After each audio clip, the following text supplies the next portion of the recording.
The sky didn't explode. It fractured over the Pacific, just beyond the edge of the atmosphere. A ripple barely visible to the human eye, but unmistakable to the machines that watched it. It wasn't a meteor, or a weather anomaly, or anything Earth had cataloged before. It was alien, deliberate. The air trembled. Communications blinked. Then came the sound not of thunder, but of displacement. As if the fabric of the world had been peeled open, they arrived without ceremony. Without contact, without warning, 3 colossal ships, shaped like dark blades, slid from low orbit to hover silently over Earth's skies. Cities from Tokyo to Lima fell into shadow beneath them. Their hulls bore no markings, no insignias, just pure oppressive geometry. The vessels didn't hum or glow or bristle with energy. They simply existed, like tombstones in the sky, and that was worse than any fireworks. People across the planet froze, not out of ignorance, but clarity. This wasn't a visit. This was a threat. News cycles went into chaos. World leaders held emergency summits in hushed bunkers. Fighter jets scrambled, satellites locked targets, and social media boiled over. But no action was taken. Not yet. Because before Earth could respond militarily, signal came. A transmission broadcast in every language, received across every wavelength, every screen, every device. A single message: you will kneel, you will serve, or you will burn. Then silence. The Yaskari Imperium had introduced themselves in the Galactic record. The Yaskari were infamous. They were not conquerors in the dramatic sense. They didn't parade banners or construct monuments. They consumed efficiently, coldly. Dozens of species had fallen before them, and dozens more served now as client races, harvesting materials and building fleets for their overlords. Their philosophy was brutally simple: subjugate or erase. To the Yaskari, Earth was a minor note on a star map, forgotten blue marble tucked behind unstable wormholes. They hadn't even bothered with scouts, just AI scans and a basic socio-political profile. The conclusion was obvious: disorganized, fragmented. Overly emotional primitives. Admiral Korthal, the Yaskari fleet commander, observed Earth from his command deck with distaste. His 4 glowing eyes scanned the biosphere readings: high oxygen levels, toxic fauna, militaristic history, unstable governments. Death world, yes, but with potential. They call themselves human, junior officer reported, reading from the translation matrix. Korthal grunted. They'll call us gods soon enough. But down on Earth, something unusual was happening. There was no panic. Yes, some rioted. A few cults started preaching salvation, but the world didn't collapse into madness like the Yaskari expected. In fact, Earth's response was more unified than anything seen in its history. Nations that hadn't spoken in decades opened encrypted channels. Enemies shared blueprints. Rival militaries pooled assets. Private tech firms offered their full AI power to global defense coalitions. Even rogue states stopped bickering. The United Earth Emergency Protocol, something that had only existed as a theoretical doctrine for global extinction events, was activated. Suddenly, the species the Yaskari believed to be fractured came indomitable. 1. No counter-transmission was sent. No plea for negotiation. The silence at first was interpreted as fear, as submission, but to the humans, silence was not surrender. It was preparation.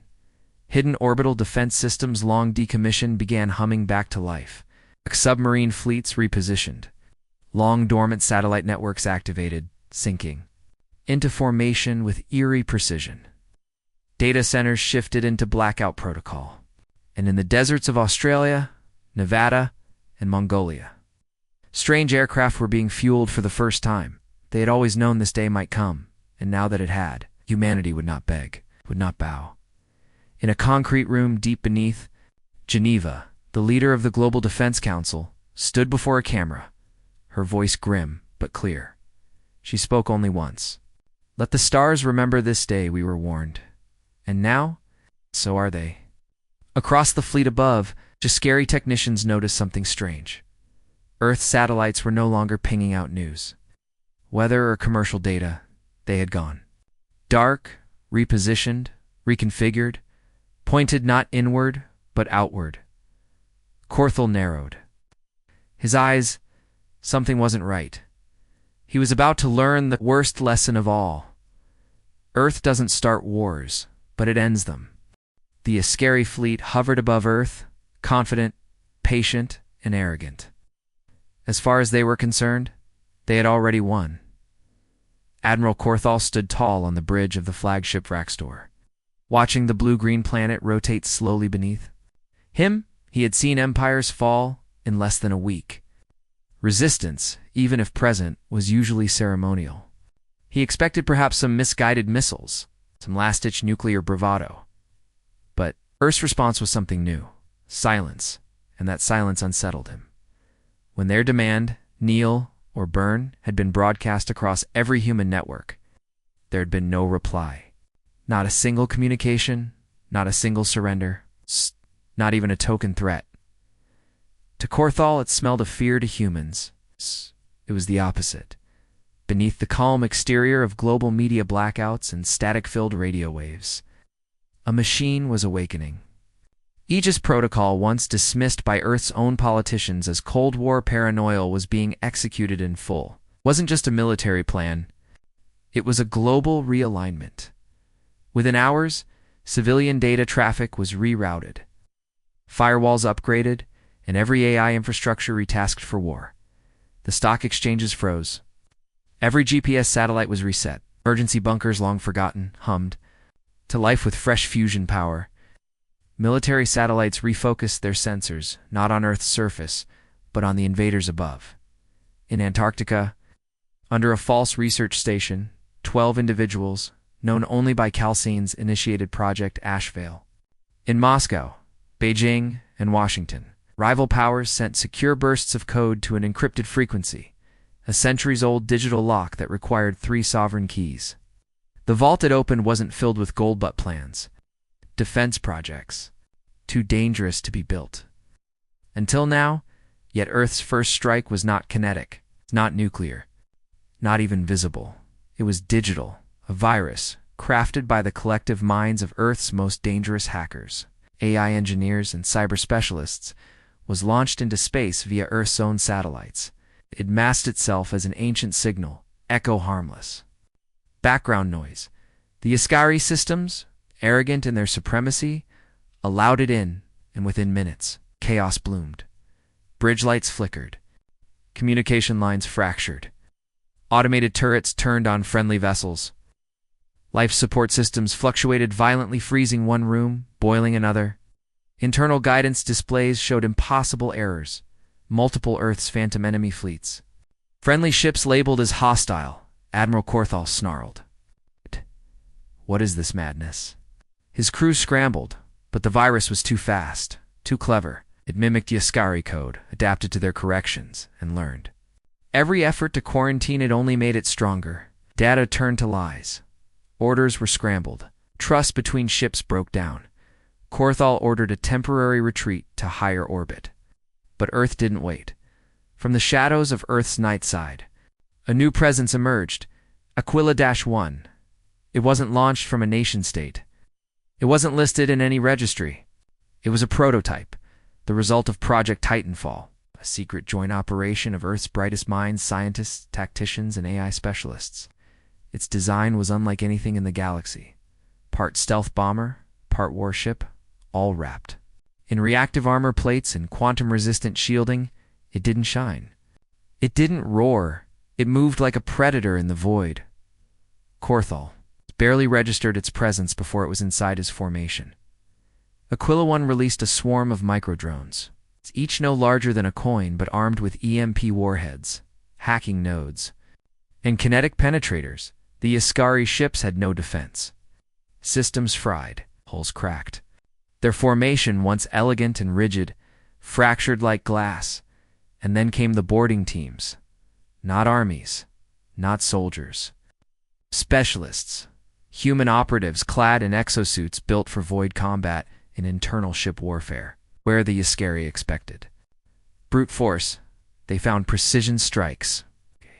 Engineering bays sabotaged. Weapons disabled. bridges filled with choking black smoke and disinformation. Broadcasts. One team left a single calling card on the wall of the main power core. You chose war. We chose how it ends. By dawn on Earth, the human population still hadn't seen a single major broadcast of victory. News was blacked out. Panic was contained. But the leaders knew the tide had turned. Korthal's once unstoppable fleet had been reduced to a fragmented mess. The pride of the Euskari Imperium was bleeding not from superior weapons, but from Earth's refusal to fight their way. They didn't fight fair. They fought to win. And now, the Admiral began to understand something far worse than resistance. He was facing a species that had never known galactic war but had studied every form of it for centuries, not in space, but on their own world. They'd learned brutality from themselves, and now they were applying it outward. The Euskari Imperium had never been boarded. Their command ships were fortresses self-sealing, reinforced with biodaptive alloys, and protected by anti-personnel drones and atmospherical corridors. Boarding was seen as a tactic of the weak. Primitive, barbaric, something the Imperium had evolved beyond. But humans? They specialized in barbaric. When the first human boarding pods slammed into the hull of the Vraxtor, it wasn't a warning. It wasn't a test. It was a message delivered in steel and fire written in silence. The pods pierced the hull with focused plasma drills. Their guidance systems locking onto structural weak points Earth's cyber teams had already mapped out. The Euskari scrambled to repel them, but by the time internal defenses activated, the humans were already inside. Only 8 came aboard the flagship 8. The Euskari expected platoons. They expected guns blazing and desperate charges. Instead, they got ghosts. The Terran specialists moved with a precision that bordered on inhuman. Their suits black and matte-absorbed light, masked heat signatures, and adapted to interior gravity fields.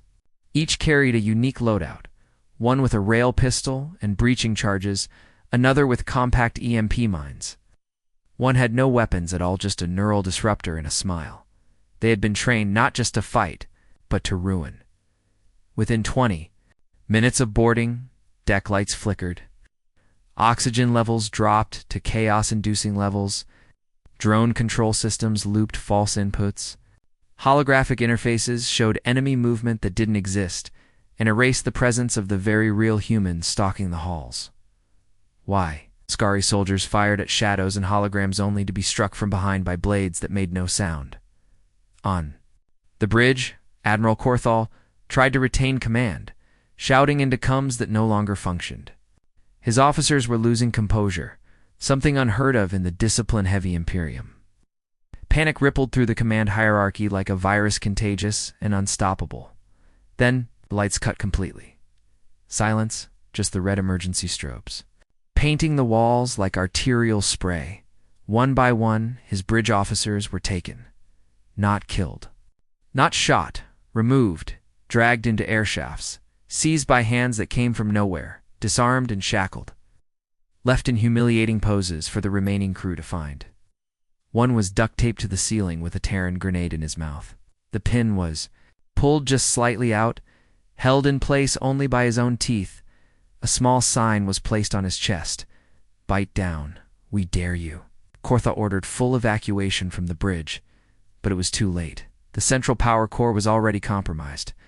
Not destroyed. Corrupted.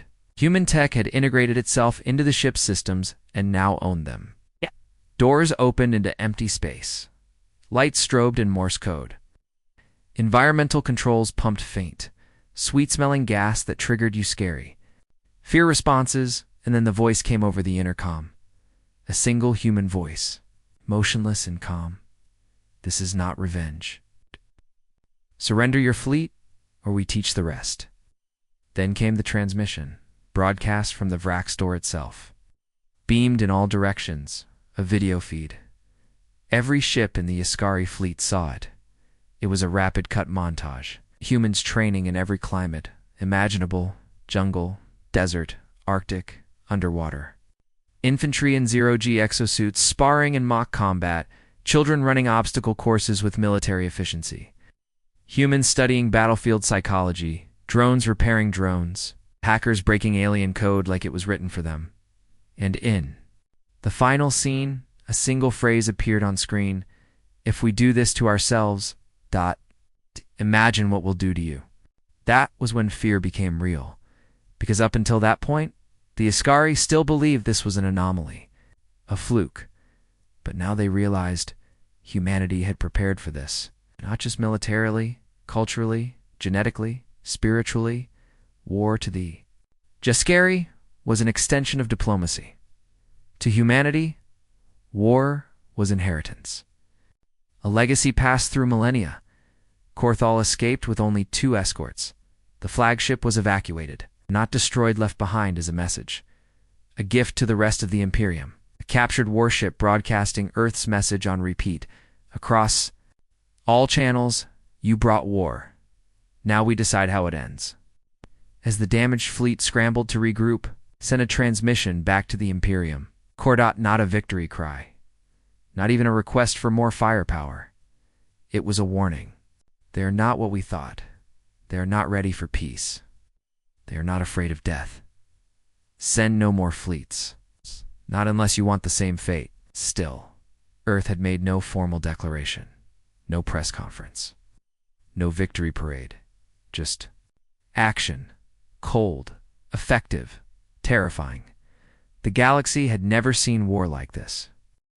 Admiral Korthal had never tasted fear before. Not real fear. He had stood in the ruins of burning planets. He had watched civilizations kneel, empires beg, and fleets crumble. The Ascari Imperium had always assumed victory not out of arrogance, but out of experience. Every war had followed the same script: resistance, panic, surrender. But Earth had torn the script apart and rewritten the genre. Their weapons were advanced, yes, but not impossibly so. Their ships weren't invincible. Their soldiers bled like any others. And yet, something broke in the Ascari ranks. Something deeper than armor or code. It was their minds. The first signs were subtle. A cruiser captain misreading orders and firing on a friendly escort. A gunner screaming about being surrounded when he was alone in an empty corridor. Then it spread. Soldiers hallucinating. Officers experiencing phantom pain. Entire crews swearing. They heard whispering in the dark in their own language, spoken in a human voice. At first, the Ascari command thought it was sabotage, lingering effects from the Terran. Boarding attacks. But they were wrong. It was intentional. Human, psychological. Warfare wasn't just a tactic, it was a science. And Earth had spent centuries perfecting it on themselves. After the first contact skirmishes, Earth had quietly activated what they called Protocol Delphia, joint operation between AI-driven psychological warfare units and Earth's most brilliant behaviorists. Its goal wasn't just to defeat the wise Kareth, it was to shatter them, using intercepted bioneural data, linguistics, and captured Ascari neural interfaces. Humanity engineered precision attacks on the psyche. They fed hallucinogenic code into the Ascari command grid code that induced targeted anxiety responses, phobias, guilt loops, and memory distortions. Some Ascari Goptans began dreaming of dead comrades they'd never met. Others saw visions of Earth cities burning and felt grief, as if they were complicit. On the carrier ship Tornixvel, a senior officer locked himself in a supply room, ranting about how humans had infected time and that the past itself was unraveling. He clawed out his own eyes too. Stop the visions. This was no accident. Earth's offensive was now psychological, cultural, and surgical. The Terran AI network known as Athena Core had begun broadcasting corrupted memory feeds into Ascari neural systems, manipulating perception, timing, and even sleep cycles. The enemy couldn't trust their senses anymore. Every shadow became a threat. Every silence a scream. One fleet medic recorded a soldier whispering to himself over and over, "They're inside my thoughts. They know my name. They know what I fear." The worst part. He was right in Earth's black sites. Linguists and analysts worked tirelessly to understand Ascari fear patterns, emotional structures, and cultural mythology. They found their gods, found their nightmares, and then they weaponized them. Holographic. Illusions of sacred Jaskari spirits appeared aboard ships, mutilated, weeping, warning them to flee. In one instance, a fully operational dreadnought opened its airlocks and vented its crew after receiving a forged divine transmission saying, "Return to dust. Your failure shames the stars." The Jaskari had never faced a species that didn't just fight them physically, but attacked their beliefs, their sanity, their very reality. And while they stumbled in confusion, Earth pressed harder. Human operatives leaked captured Jaskari footage of the Viraxtor's humiliation to other alien systems, flooding neutral planets with undeniable evidence. The invincible had fallen. The myth of Jaskari dominance began to unravel. Galaxy-wide, even their allies hesitated. If this was what humans did to their enemies, what would they do to traitors? Admiral Korthal was now trapped in a nightmare of his own making. His fleets couldn't hold formation. His officers second-guessed every order. His medics were overwhelmed, by wounds but by madness. And still, Earth hadn't sent an ambassador. No diplomacy. No treaty. No demands. Just the slow, crushing inevitability of a species that refused to be tamed, whose greatest weapon wasn't their ships or weapons, but their mind. Humanity had shown the galaxy what it truly meant to be a Death World species. Not because of their environment, not because of their tools, but because every single human had been born into a world of pain, chaos, and survival and adapted. Now, that same mind was turned outward, and the stars themselves had nowhere to hide. The final Jaskari fleet arrived over Earth 2 months after first contact, late desperate and afraid. It was the largest military deployment the Imperium had ever assembled for a single world. Over 500 ships, dreadnoughts, carriers, heavy cruisers, and support craft, enough to glass a dozen planets in a day. But as they reached orbit and began scanning Earth, they saw something strange. No defensive satellites, no resistance signals, no movement at all. Earth looked abandoned. Admiral Kelvis, sent to replace the disgraced Korthal, eyed the reports with suspicion. "This is a trap," he said. "No species resists like this and suddenly vanishes." And he was right, because Earth hadn't vanished. It had gone quiet in purpose. Suddenly, stars themselves blinked. High above Earth's moon, hundreds of vessels emerged from fold space. But they were not why. They were human, not Earth's old militaries, no patchwork fleets. These ships were sleek, unified, and monstrous, painted matte black, their designs sharp, functional, and brutal. Their drive cores pulsed with energy not yet cataloged by the Imperium. Dozens of prototype warcrafts Aquila-class flew at their head, escorted by fleets of Terran drones. They had been built in the silence, forged in the weeks of Earth's preparation beneath oceans, inside mountains, in orbital dry docks hidden behind the moon. And they didn't come to defend Earth, they came to end the war.